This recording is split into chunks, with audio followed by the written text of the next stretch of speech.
Big breaking news সংখ্যালঘু অঞ্চলত কংগ্ৰেছক জিকিবলৈ দিয়া নহব ৰেজাউল কৰিম চৰকাৰ কোন হয় প্ৰদ্যুৎ বৰদলৈক নিৰ্বাচনৰ সময়ত দেখাই দিম কংগ্ৰেছে জাতীয় সংগঠন কৰা ব্যক্তিক কৰা এনে ব্যৱহাৰৰ যোগ্য প্ৰত্যুত্তৰ দিব মুছলমান ৰাইজে অসম সংখ্যালঘু সংগ্ৰাম পৰিষদৰ নেতা মুছাব্বিৰ আলী আহমেদে এই মন্তব্য কৰিছে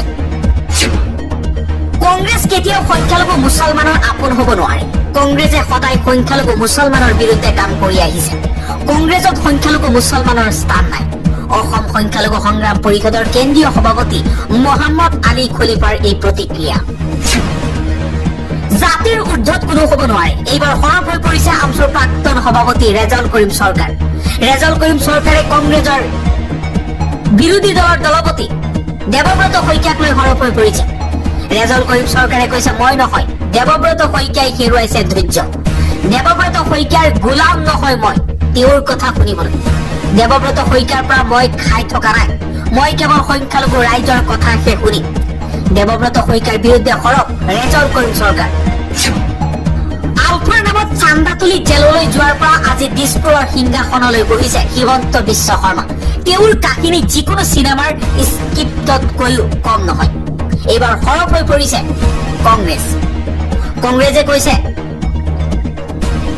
এজন এনে চতুৰ ৰাজনীতিবিদ যিয়ে এদিন আলফা সংগঠনৰ নামত ধন বিচাৰি আৰক্ষীৰ হাতত ধৰা পৰিছিল সেইজন আজি অসমৰ দিছপুৰৰ মুখ্যমন্ত্ৰীৰ আসনত বহিছে তেওঁ আকৌ ডাঙৰ ডাঙৰ কথা কয় অমিত শ্বাহৰ কথা মতে বহিছে ইডি চিবিআই ইডিয়ে এতিয়া শেষ ভৰসা নৰেন্দ্ৰ মোদী অমিত শ্বাহৰ পশ্চিমবংগৰ পাছত অসমলৈও আহি আছে ইডি অসমৰ বিৰোধী শিবিৰত ইডিৰ আতংক হ'ব যতেই নিৰ্বাচন তাতেই ইডি প্ৰেৰণ কৰিছে অমিত শ্বাহে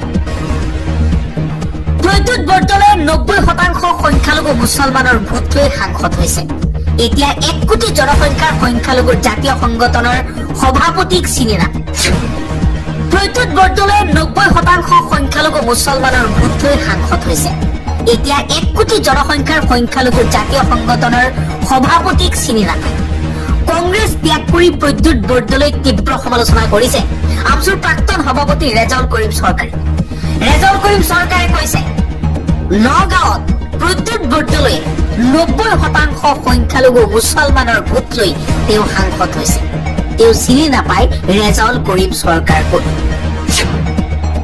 ৰাৱণৰ সোণৰ লংকা ঘৰ শত্ৰু বিভীষণৰ বাবেহে ধ্বংস হৈছিল সামাজিক মাধ্যমত এই পোষ্ট কংগ্ৰেছৰ নিলম্বিত বিধায়ক চেয়াৰমান আলী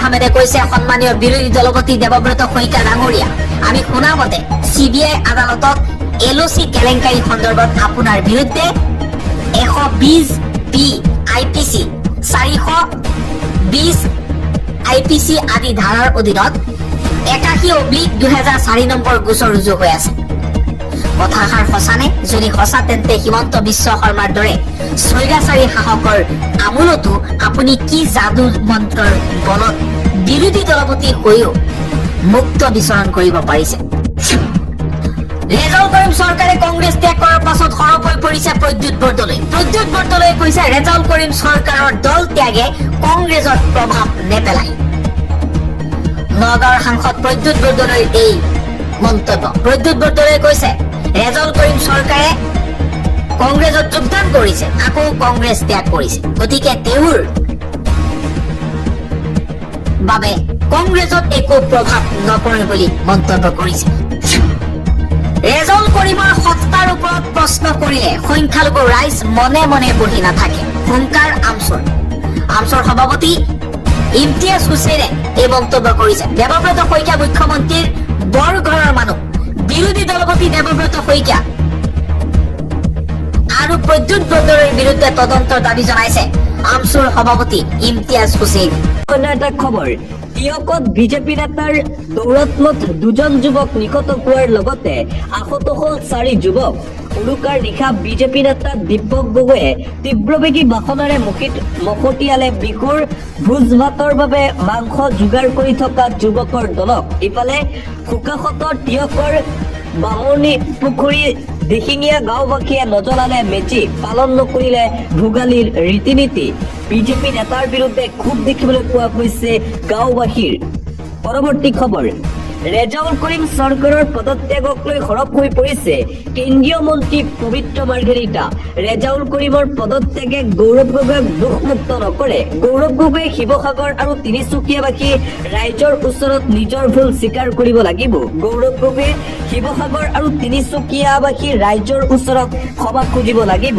এইদৰে ৰেজাউল কৰিম চৰকাৰৰ কংগ্ৰেছ পদত্যাগক লৈ মন্তব্য কৰিছে কেন্দ্ৰীয় মন্ত্ৰী পবিত্ৰ মাৰ্ঘেৰিটাই। অন্য এটা খবৰ, কংগ্ৰেছে কেৱল মিয়াক বুজি পায়। ভাষা সংস্কৃতিৰ লগত কংগ্ৰেছৰ কোনো সম্পৰ্ক নাই। মাঘ বিহু, ভোগালী বিহু, উৰুকা বুজি নাপায় কংগ্ৰেছ দলে। পশ্চিম কাৰ্বি আংলঙৰ বৈঠালংছুত উপস্থিত হৈ পুনৰবাৰ কংগ্ৰেছ দলৰ বিৰুদ্ধে এইদৰে আক্ৰমণাত্মক ৰূপত দেখিবলৈ পোৱা গৈছে ৰাজ্যৰ মুখ্যমন্ত্ৰী ডক্টৰ হিমন্ত বিশ্ব শৰ্মাক।